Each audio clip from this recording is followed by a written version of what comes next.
मी air फ्रायमध्ये छान असं tandoori chicken बनवलं आहे. बघा काय मस्त झालं आहे. त्याच्यामध्ये अजिबात ऑइल टाकलेलं नाही आहे. खूप छान होतं. एअर फ्रायचा उपयोग तर मस्तच आहे. आणि हे मी सर्व चिकन आणलेलं स्वच्छ पाण्याने छान धुवून घेतलं आणि त्याच्यामध्ये सर्व मसाले, हळद, धना पावडर, जिरा पावडर, गरम मसाला, लाल मसाला आणि चवीपुरतं आपलं मीठ घालायचं त्याच्यामध्ये. आणि थोडा एक लिंबाचा रस टाकायचा आणि एक साधारण छोटीशी एक वाटी दही घालायचं त्याच्यामध्ये जरा फेटून. आणि हा एव्हरेस्टचा चिकन तंदुरी मसाला हा जरूर टाकायचा. आणि थोडंसं एकदम थोडा कलर टाकला आहे. त्याला तंदुरी बोललं तर त्याला कलर तर आलाच पाहिजे की नाही, म्हणून थोडासा कलर टाकला आहे त्याच्यामध्ये. आणि सर्व असं एकजीव करून घ्यायचं सर्व. पण बॅचलरचे हात करण्यापेक्षा मला तर वाटतं ते मी हातानेच केलं आहे. नंतर त्याला सर्व एक हाताची जी करण्याची मजा असते ना, ते चमचे वगैरे काय बरं नाही वाटत मला.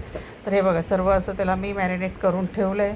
आणि याला कमीत कमी 2-3 तासासाठी आता मी बाजूला ठेवते. आणि वरतून कोथिंबीर टाकली. हे बघ सर्व झालं आहे. आणि एअर फ्रायमध्ये छान एकदम मस्त